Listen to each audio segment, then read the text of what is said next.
Welcome back to Political Paradigms. I did remember the name of it this week. You're with Toby and Theo. Theo, hello. Hello, and congratulations for remembering the name this time. Thank you. I feel like I'm getting in the groove of this weekly podcast now, don't you? Yeah, I'm always kind of now absorbing information I see in the news, thinking, okay, how's this going to sound on the pod? What does this mean? Do you think of me when you see the news, Theo? So, I kind of do. That's what a way to live your life. Lots on the pod today. A new detailed poll indicating, we said this here first, Labour are on course to do better than Tony Blair in the 1997 general election. We also want to talk about the fevered speculation about a reshuffle. I've actually got a little tidbit that I saw the political editor of The Sun put up, which I need to tell you about, Theo. Very, very exciting.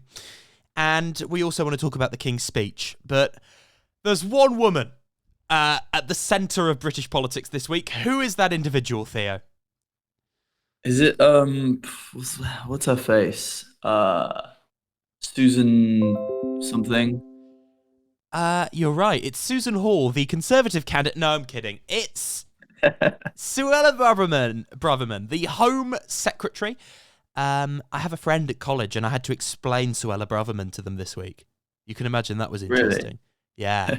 They're like, tell me who Suella Braverman is. I was like, right, okay, sit down. So, I don't know how would you describe Suella Braverman, Theo?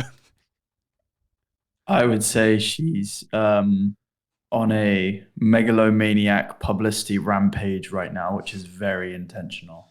So, it's basically accepted she became Home Secretary as part of a deal with Rishi Sunak. It may not have been a formal deal, but an understanding that she would be Home Secretary after being fired like the previous week, and she would back him and bring like the right of the party with her. And it's also well accepted that she is gunning to be leader of the opposition after the next general election. Now, various pronouncements about homeless people, comparing pro-Palestine demonstrations to stuff going on during the Troubles, which is obviously very offensive to a lot of the Irish political parties and a lot of people in the Conservative Party and just people in the country generally. And also sort of basically YOLOing it and just saying whatever she wants when she's in one of the great offices of state. It looks like she may have helped create quite fevered conditions in London yesterday when you saw a lot of counter demonstrators going out who were much more aggressive and violent than the larger Palestinian demonstration, going right up to the cenotaph with like booze and knives, and someone had cocaine. There was a lot going on. Theo, is it in her political interest to be fired? Do you think that's what she's trying to do? Yes, yeah, for sure. I mean, jump off the ship, but make sure everyone, sees you jumping and is like, oh, okay, you can come on my ship. I mean, it's tactically great for her, She knows all of this rhetoric and all her antics are going to go down really well with the right.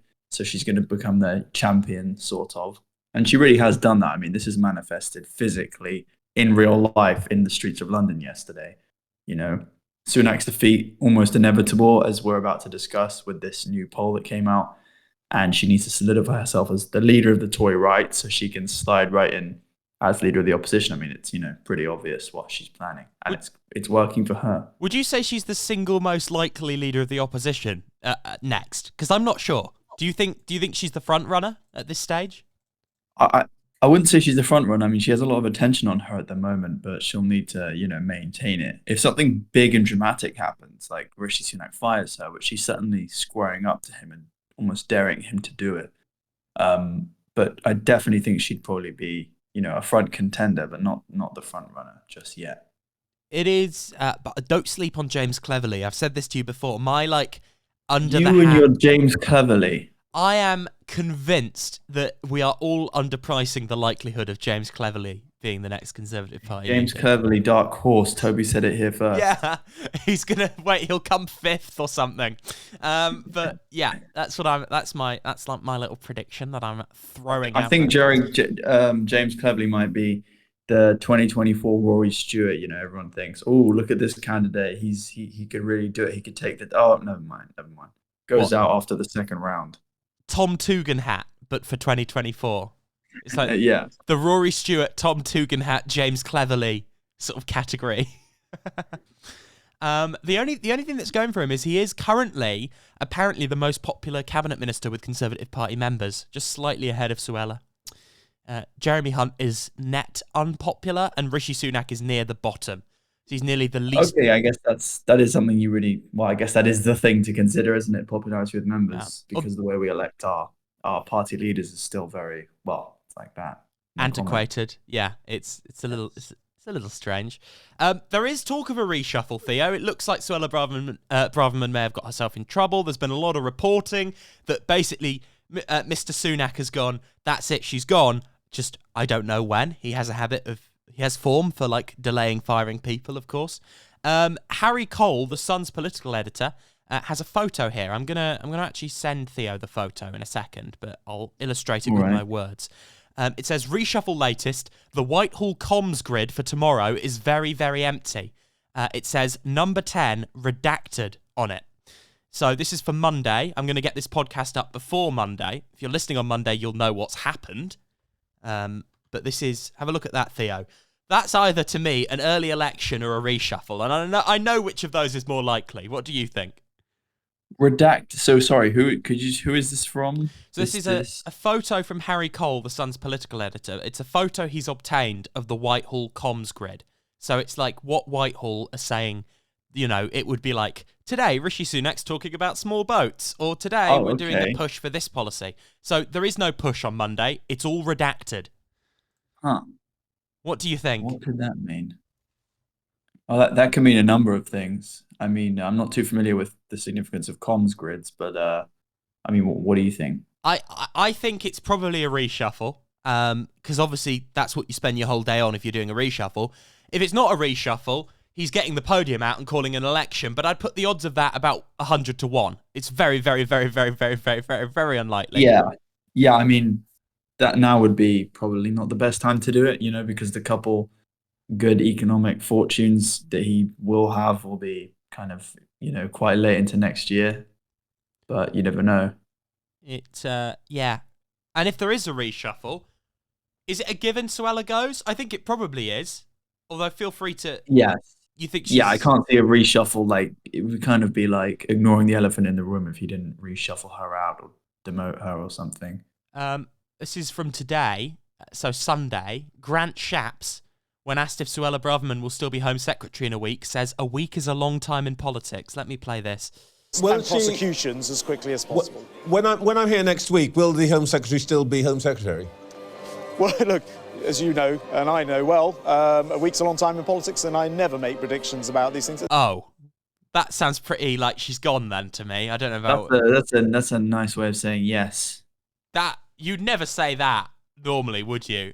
You'd go like, no. That's like saying. So, are you on plan to meet your economic targets by next year? Well, a year is a long time in politics. It just doesn't work. No, that if you're in a job and your boss is asked if you're still going to be there in a week, and you go, well, a week's a long time, I'm not feeling very secure at that point. Yeah, absolutely. Do you think he wants the gig? I mean, he did have it for like a week, didn't he? In that little weird... Did he? I've no idea. Yeah, Liz Truss gave it to him until Sunak gave it back to Suella. Yeah, I mean, I guess they're all going to want to turn before the whole thing collapses and they're not in government for another 10 years. Yeah, so. the last Tory Home Secretary until 2035 or something. Yeah, they're just going to be like speed shuffling through. Right, who hasn't had a turn? Come on. Do you think 2035 is ambitious? Do you think they'll be out longer than that? They might be. That's only 12 years.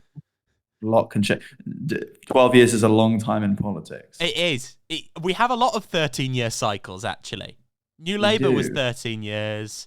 This government's been 13, 14 years. But there's something magical about it. So, reshuffle. Do you have any names in your head for, like, the next Home Secretary? Do you want to get on record now? Honestly, I don't think I'd be able to make an informed statement, just surely because of the number of high profile members of the Tory party getting involved in various scandals, or factional divides. Do you know who I've heard? Go on. Oliver Dowden. Oliver Dowd. Okay. So I don't think he's held a senior position before, has he? he's currently Deputy Prime Minister. Oh, okay. Yeah. Whoops. That shows how much of a mark he's made in the gig. Yeah. But apparently the idea would be he'd be Deputy PM and he'd be Home Secretary. So I mean he's not. Okay. He doesn't make a big doesn't make a splash really, does he? You don't think of Oliver Dowden very much. I think that's probably what Rishi Sunak wants in a Home Secretary after the last week's events. My guess is okay. My suggestion, my idea is, and whenever I said this when it looked like Priti Patel might be sacked. What about Michael Gove? Yeah, Michael Gove. Have you just noticed Michael Gove's just always just there? He's just like always been there. Like he's just like a permanent fixture of the Tory cabinet. Has he been in non-stop since 2010? Almost, right? There was a slight Very gap. Very close. Like you've always got to say like, what about Michael Gove? Look, it's probably his last opportunity to hold one of the great offices of state. I don't think he's ever held one, has he? He's never been any of those top. No, definitely not. But he's like more prominent than many people who've held those offices. And probably more prepared for the job than many of the people that have held those offices. Yeah, I mean, God, the amount of times he's become so close to being Prime Minister, he must be so frustrated looking at the way the party's going now. I mean, obviously, partly by his fault and the fault of his colleagues, but still, like, just imagine. Yeah, I know what you mean. And I do think, I think he's a possibility, Oliver Dowden. Although they are actually a bit concerned, I think. Apparently, this has been briefed to the papers. If it's a man, there will be no women in the great offices of state. And there is quite a lot of like, I don't know if you remember Liz Truss's people saying this quite a lot. There's quite like a Sunak's boys club, like it's all a load of men. And they'd sort of criticised for that a bit. So that's obviously something. Yeah. The female candidates are less well known. There is, I think, is it Claire Coutinho or there's someone in the cabinet, and I've forgotten her name, who is sort of Sunak's almost mentee. It's who he sees as his maybe best successor. It's the energy secretary. Hang on, I think it is Claire Coutinho. Let me get the name up. It's Claire Coutinho. Okay, and she's energy secretary. I don't know. Are you familiar with this individual, Theo? Not at all. No. So I'll send you a photo, see if it jogs your memory. She is 38. Sunak views her as his ideal successor if he loses the next election. And she's kind of if there is a Sunak wing of the party, she represents it. So there has been talk she could be the next Home Secretary. Okay. Yeah, I mean, I think maybe, give her a leg up in her career because she could easily, at that age, this election, could be lost. The Tories could be in the wilderness for 15 years and then she could come back and lead the party afterwards. So, establish a name perhaps. Though I will say, if the election goes the way we think it's going to go, Sunak's going to be in no position to choose or inform the next leader of the Tory party. They're going to lurch away. Yeah, I don't think John Major picked William Hague, No, quite. So, speaking of polls, how about an MRP poll? Let's have a look at this. So, an MRP poll is... How do I explain an MRP poll? Basically, it is a more detailed poll. It is a 12,000 people survey conducted by Survation on behalf of the UK Spirits Alliance. Now, the reason it's done by the UK Spirits Alliance is they've also done some questions about how people feel about raising alcohol duty, because the UK Spirits Alliance doesn't want alcohol duty to go up. But it's also, as well as being funded by them, it's an accurate poll. Big week in British politics. It is based on the new seat boundaries, and it's different from a poll because A, historically they've been more accurate, and B, it looks at things seat by seat. And it's looking at what will happen next time, and it's saying the Conservatives will go from 365 seats to 156 seats, and Labour will go, and this is as of last week, Labour will go from 202 seats to 431 seats, which is more than Tony Blair's 412 seats in 2001 and 418 seats in 1997, and lower for the Tories than their 165 seats, which is their all-time low in modern history. So, Theo, plausible? I think it's very plausible, somewhat more plausible than that figure you pulled out the other week of something like over 500 Labour seats and the Tories being the third party, not even the main opposition. Yeah, that's kind of I think that's like the dream anti-Tory scenario, isn't it? That like is not going to happen, or very unlikely to. Like some people are still going to vote Tory. But yes, I think 1997 style defeat, absolutely. Now we've got statistical data to back it up. Yeah. I think everything we've been saying on the pod rings very true. And I can't see much changing between now and the election cycle. This is the thing. So it looks like next year, according to the latest forecasts, we're going to have stagnant economic growth. Public services are probably going to get worse. So obviously conventional wisdom is things will improve, right? And in 97, it looked like the Tories were heading to be completely obliterated, and they weren't, because the polls narrowed. They went from like a 30-point deficit to like a 10-point deficit in like the year before the election. But the thing about 97 is the economy was really good. So if the economy's still bad and, you know, the government just keeps having like Suella Braverman crises, is there a possibility that things don't get better and they actually do lose the national vote by like 18 to 20 points? I mean, I think it's possible, but also just within the polling data, especially now with the kind of reputation the Tories have, like there will be a shy Tory effect. So that probably slightly underestimates the amount of Tory support. Oh, that happened in 1992. The polls were completely wrong. Yeah. The Tories were set to lose, with a huge majority to Labour. I'm not saying the Tories are going to win a majority this time, but that could affect the stats a little bit. Yeah, the polls were basically narrow, like tied or slightly advantaged Labour, and the 97 result was like a 10-point win for the Conservatives, which was like completely, yeah. I mean, even if that happened now, Labour have a majority, but in 92, that was like, even the exit poll said Labour were probably going to form the next government. It was mad. Yeah. Those were some very shy Tories. Really shy. They were like, what were they so ashamed of? Because John Major was quite popular at the time, so I don't know what was it. Just like I don't know. Maybe his just general aura of meekness led through to his base of support. I'd have thought there might have been a bit of like, a lot of people would be like, how could you support Neil Kinnock? So I don't know why everyone was like, yeah, I'm supporting Neil Kinnock, and then voted for John Major. It's quite that was a weird election, wasn't it? That was. Very strange.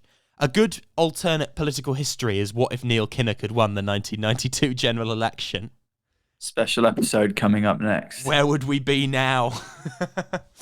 It was sort of the last chance people had to vote for like old Labour, really, wasn't it? Sort of their pre-Blair form, I suppose. Unless you argue that they did it after 2015, which you could argue very credibly, with some tweaks, but basically, yeah. So, big majority for Labour. Looks very likely. Tories not doing too well. You'd think this wouldn't be the time to think about calling an early general election if you were the Prime Minister, wouldn't you, Theo? Yeah, again, I think this redacted message, probably not the best time. I think what we're talking about, I think it was 2 episodes ago, I've had the idea of he's probably just going to wait it out till the last constitutionally allowed moment. It's probably plausible. When I tell people that, they go, what? When I tell them about January 2025, they go, he can't do that. I'm like, oh, he can. Oh, he can. And yeah, we've already seen the competence of the Met Police at enforcing rules on the government. Well, yeah, your theory was they could go longer. You were like, technically, nothing could stop them. Was that what you said? If it's in statute law, basically no one can tell them what to do. Yes, they could pass a law that says the election is not for another 6 years or something. Yeah, exactly. But do you think the king would intervene and dissolve Parliament anyway? Very, very, very possibly. I'm not sure. I mean, I think this is a good time to segue onto his speech. Good shout, Theo, actually, because we haven't done that yet, have we? King's speech, did you watch it? I know our mutual acquaintance, your cousin, my friend, was literally there, wasn't he? Yes, I believe so. I think I saw him on the stream, actually.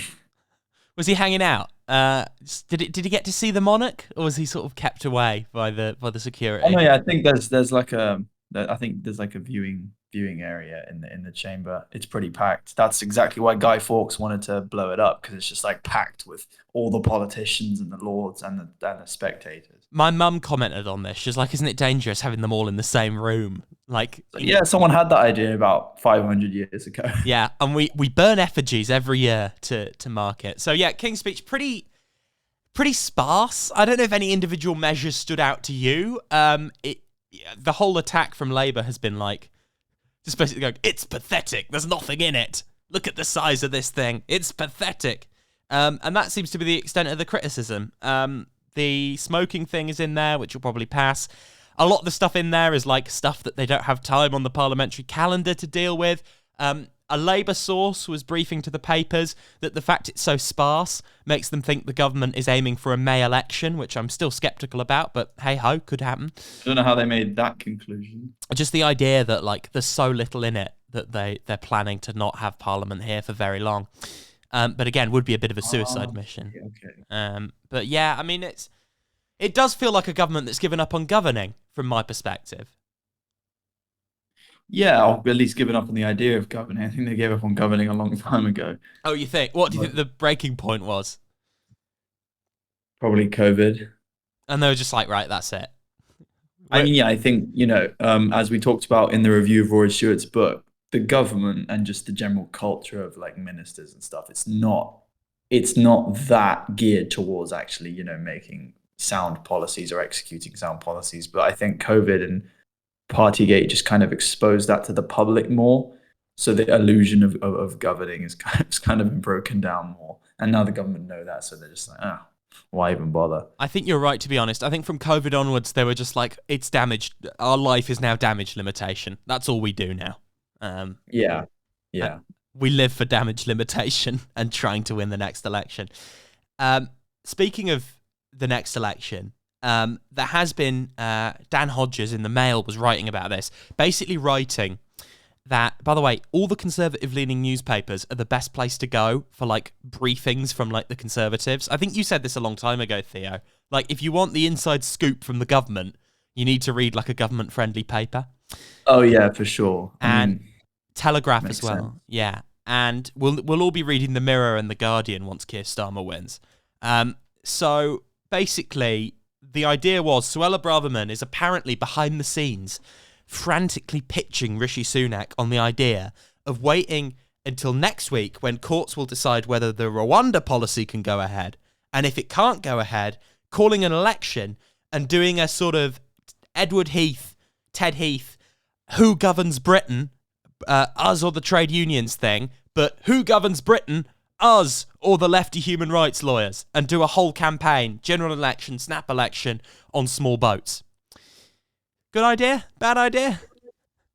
Yeah, I mean that could be a good way for them to rally up support, but sort of go out in a blaze of glory from their perspective. I don't know if Sunak would want to bolster Suella Braverman's personal brand anymore. Yeah, that sounds like the Suella Braverman election, doesn't it? It does.